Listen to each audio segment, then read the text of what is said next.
Hello, lovelies. This is Pip Coleman jumping in to do the signs from your animal spirit guides tonight. So looking forward to chatting with everyone about their animal encounters, and if you have departed pets or you have had some unusual encounters with animals, whether in person or unusual interactions, we'll talk about what I mean by unusual in a minute, then we can start to interpret what that's all about. And I have my favourite books, my Animal Spirit Guide book by Stephen Farmer, which is awesome. And I've got the Animal Dreaming book as well by Scott Alexander King, which is it's got all the Australian animals in it. Pretty sure it's all of them. He also has insects and, cool things that are sort of not just animals, which is awesome. So we're going to start with talking about when you're connecting with animal spirit guides, the difference between the energy of an animal spirit guide and the energy of an angel or a departed loved one or a goddess, or, there's lots of different energies that can be coming in and connecting with you. And the way to work out who is connecting with you is where that energy sits around you. So over the last 2 nights, I've been talking about the departed loved ones on the first night, and that was energy behind you. So usually the departed loved ones will come in behind you. If we're talking about angels, that's above the head, energy above the head, so tingling sensations around the head, and your messages tend to be coming in from here. This is where you'll feel them and sense them, is above the head. Whereas when we're talking about animal spirit guides, they generally tend to be lower down. And I don't mean lower down as in lower energy vibration. I mean lower down as in physically lower down. So if you want to kind of connect in with that energy, then you need to,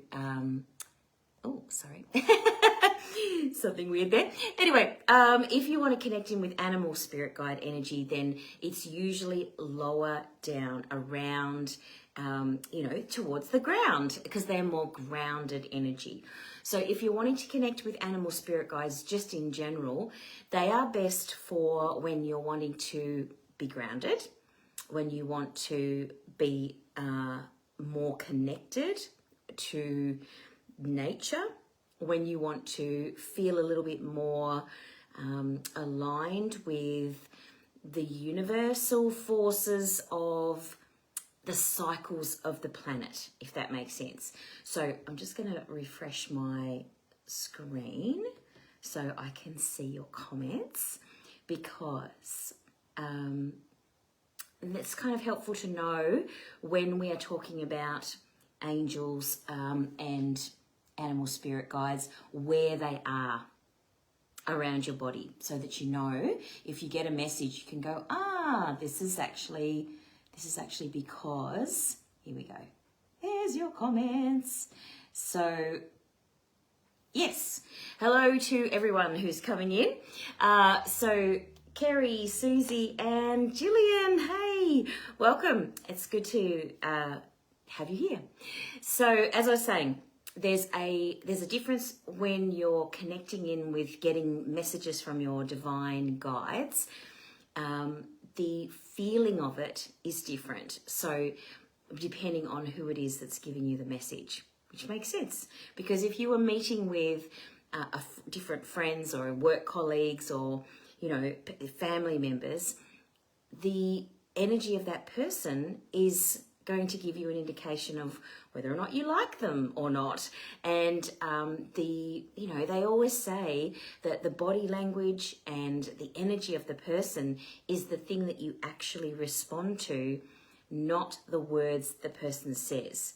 Isn't that interesting? I think it's something ridiculous, like 90% of communication, maybe even more, is the energy and the physical behavioural, stuff that's going on, which means that really we're not connecting with the person's words at all. We're actually going, what are they, what's going on? Like Karen, if any of you are Will and Grace fans, remember how she used to go, what's going on, honey? Like all the time.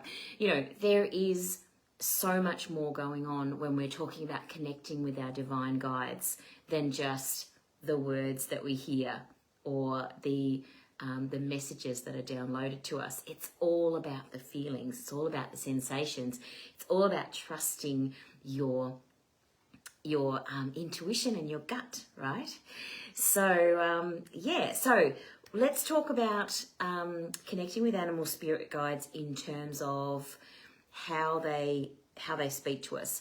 So as with all of the divine guides, animal spirit guides tend to come in physically, actually seeing an actual animal. So you might come across, particularly in Australia, we're so lucky we have so many animals around us all the time, and it's very unusual for people in other countries when they come here because they're like overwhelmed by the amount of animals that are around us. Animals, insects, birds. We have so much going on in terms of our physical interactions with those animals, and we think it's normal but it's not normal at all for people from other countries. So yeah, look, I understand that Anne, that sometimes your gut gets confused. But it's probably not your gut. You're absolutely right. It's more likely your mind, for sure, particularly when you're connecting in with animal spirit guides or any of your divine guides. Your gut, your intuition, the energy that you feel is way more reliable than what your mind does. So that's actually really interesting that you say that you think your mind is confused, not your gut. So our energy is a big one, but physical interactions with animals is quite common. The second thing is the unusual interactions is the key. So a message from an animal spirit guide, or any guide really, is more important and more significant when you see or interact with an animal more than once. Actually, more than 3 times is really the most kind of obvious.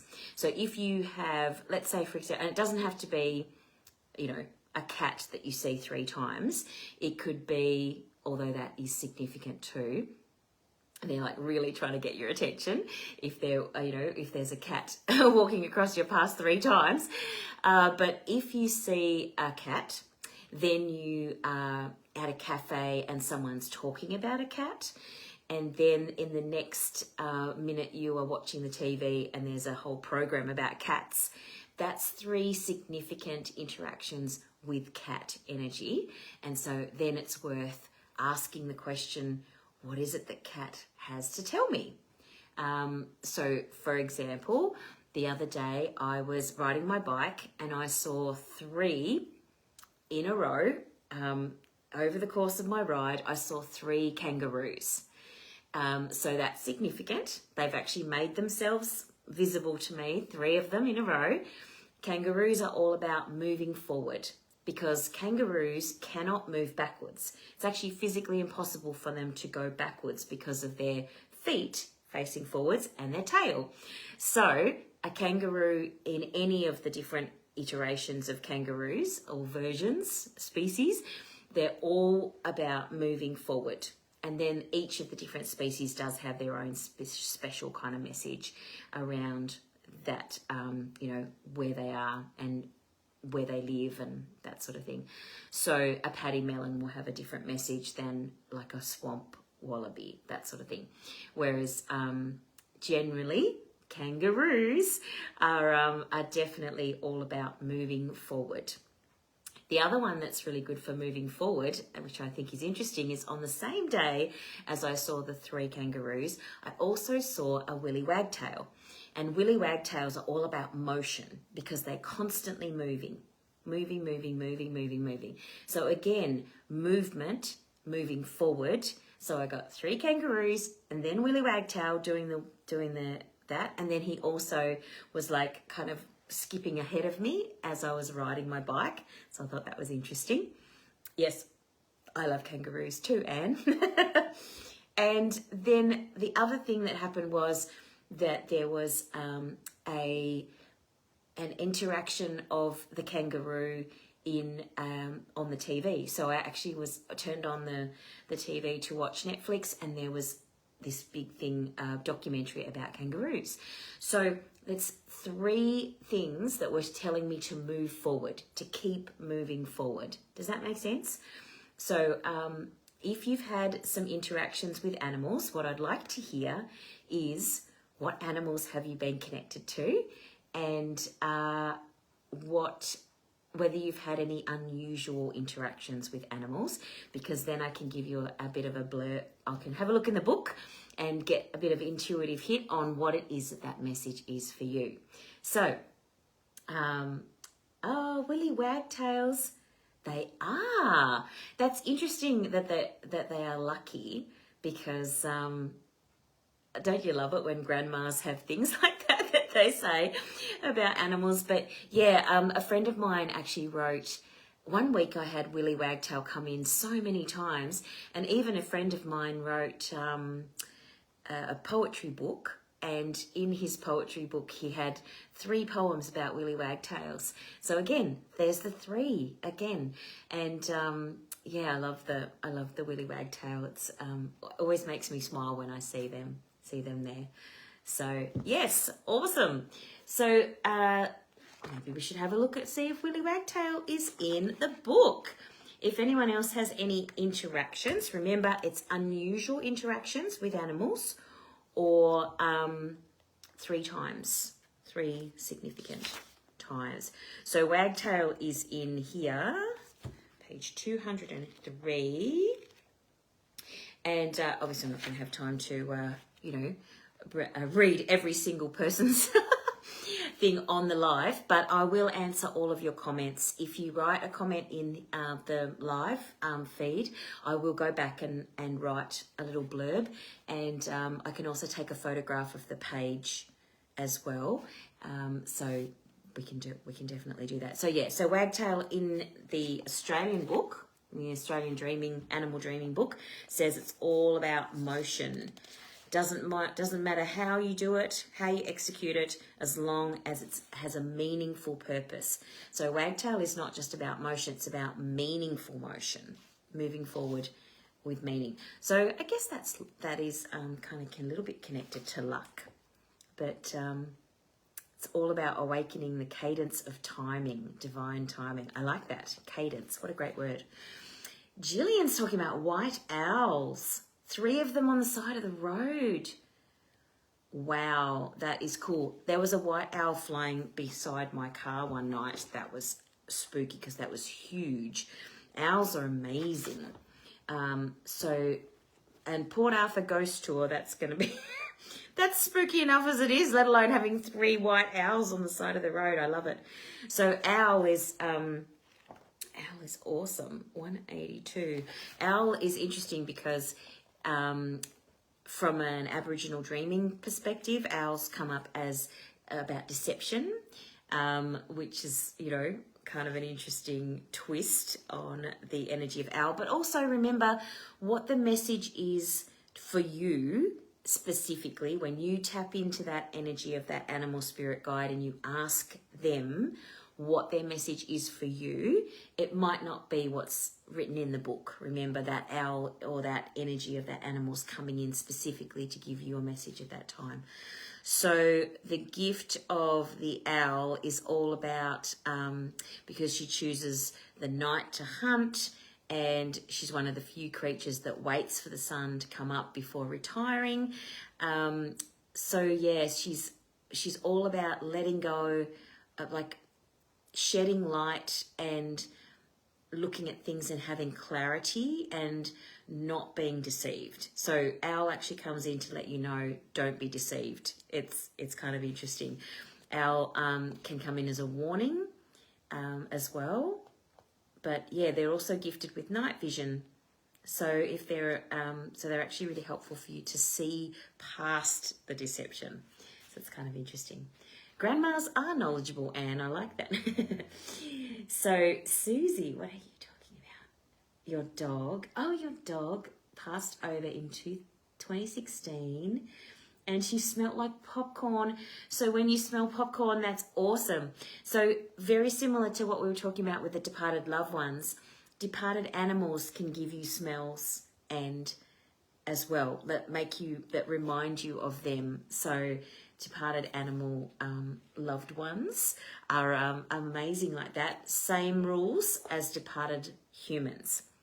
The animals will give you the same thing. So they'll give you smells, they'll give you visions, and they'll also give you, sometimes they'll leave little toys and messages around your house. They'll pick up their toys and move them around the house. Don't know if you've ever had that happen where the animal toys move around. That's kind of interesting. So that's cute that Tessie does that. I love it. And see, Lorraine's seeing owls as well. 2 owls on the roof of your car. Oh my goodness. That's so cool. I love it. Yeah, so it seems like owl is quite keen to come through today. I love it. And the other thing about the dreaming, like, because I'm looking at the animal dreaming book, but let's see what Stephen Farmer has to say about owl, because he doesn't do all of the Aussie animals. But he talks about owl coming in to, again, be alert of any deceptions. But also this is a particularly right period to tap into your font of intuitive wisdom. Quietly observe your environment. And, interesting, owl is also about a significant time for prophecy. You'll see, hear, or feel events before they actually happen. And this is your most creative cycle as well. So that's actually pretty cool. And meditation. Meditation in darkness for a few minutes every evening is going to be helpful to you. So that's interesting. And he also separates out the different types of owls as well. So if you know what type of owl it was, sometimes you can get a little bit of a more specific message from that animal.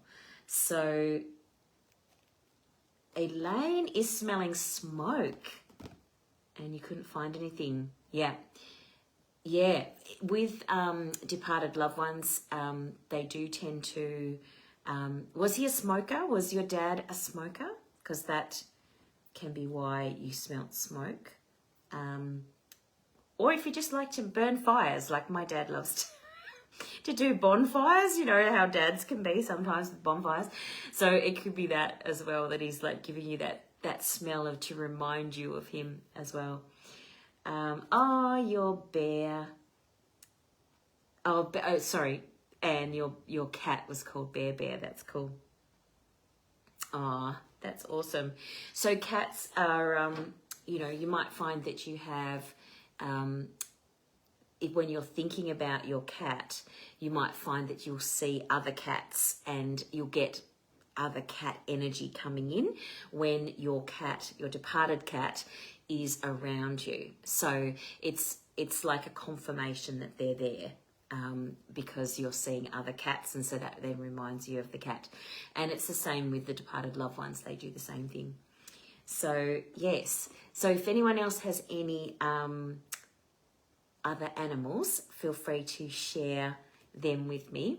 I thought I'd tell you a story about the animal spirit guides, because one of the things that happened was I was teaching a class down here on Phillip Island, and we were talking about animal spirit guides, and I said, for example, if you see a wombat and, on the side of the road, and then you're watching a TV program and they're talking about wombats, and then somebody buys you a mug and on the side of the mug is a wombat, then you know that wombat is trying to give you a message.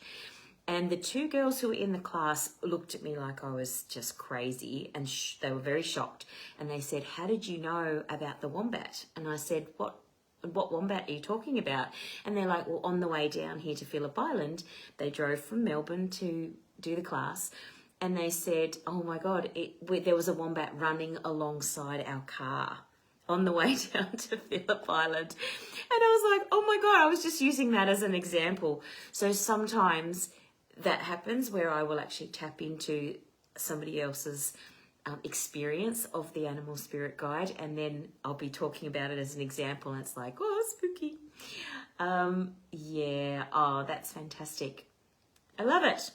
So if anyone else has any other examples of animals, feel free to put in your experience, and I'll respond to you later to make sure that you actually have like a message. And if it's a long explanation, then I can always take a picture from the book as well, and give you a little bit more of an insight into what that animal spirit guide is all about.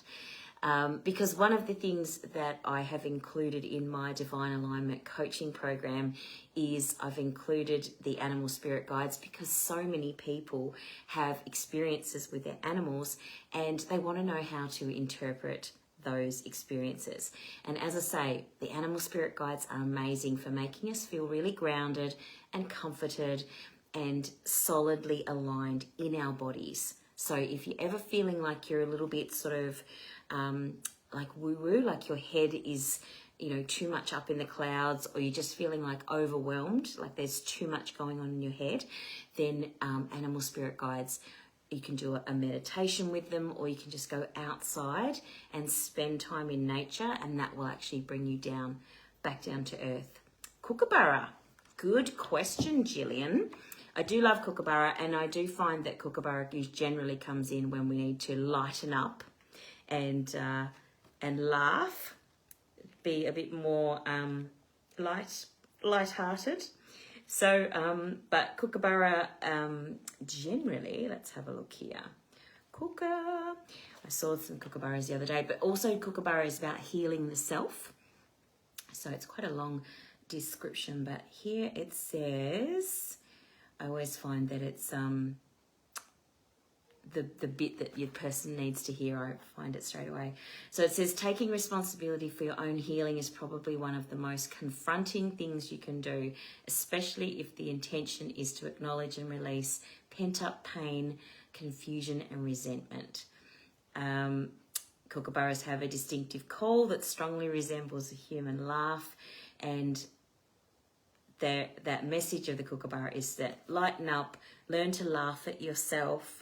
And it may be true that its laughter inspires us to laugh along with it, and it's rather obvious. Yeah, so that's a kind of an obvious one in terms of the laughter element of it. But the healing the self element is an interesting one, because most people probably don't connect healing the self with Kookaburras. So that's interesting. Most of the time, yeah. Kookaburras are, definitely really interesting, because they also ask us to probe far deeper than the superficial laughter for meaning. So that's interesting, isn't it? Like, yeah, that feels spot on, does it, Jill? It makes perfect sense. I love it. Yeah, so it's the Kookaburra talks about verbalizing your need for healing, and so that actually is quite interesting. I hadn't. Sometimes you kind of look at the obvious meaning first, and then sometimes there's layers underneath. There's always layers underneath these things, which is fabulous. So tonight I've got 5 more minutes, or 2 more minutes, actually 3 more minutes, because the time again has flown, as it always does. So I want to draw the, I'll draw the prize for I've got a voucher that I'm giving away tonight for a 60-minute Divine Being Alignment. And the people who have commented on my post, there was a picture that had like a little, win this, and there was people who commented on it. And so those people who've commented realign underneath that post have gone into the draw for 60-minute divine alignment, which we can do online or in person, which is amazing. I think pretty sure there's a few people in the draw, which is great. Oh, I see somebody else has written about eagles and hawks flying above your car. That's amazing, Lorraine. How cool. Awesome. Okay, so I'm just going to do the drum roll, please. I'm just going to do the draw, and I'll shuffle. And I'm not going to look. So, pulling out, it is Lorraine. Look at that, Lorraine, who was just talking about eagles and hawks. You've actually won congratulations, you've won a divine being alignment. How awesome is that? I will be in touch with you to organise that, which is amazing. And I'll write a little blurb underneath your comment about the eagles and the hawks, because eagles and hawks have slightly different messages. So depending on which one it was that was flying over you, they're going to have slightly different message. So I love that you're jumping with excitement. Isn't it fun? I love when we win things. It's so exciting. So congratulations, Lorraine. I look forward to doing that with you. And because we can do things online these days, we can get together and do that online. It's been fabulous joining you all again for the third time. I can't believe the time has flown again. As I say, if you want to keep commenting on this post with your animal spirit guide messages or encounters, and I will come back and comment on them and write some messages back to you with some guidance if you would like to do that. And of course, get in touch with me if you would like to talk to me about doing some personal coaching, some life coaching, some spiritual coaching, whatever it is that you need. Check out my album, and I really look forward to interacting with you all again. It's been really fun. Thank you so much, Susie, and have a wonderful night and a fabulous weekend, and I look forward to seeing you again really soon. This is Pip Coleman signing out, and bye for now. Have a great night. Bye all.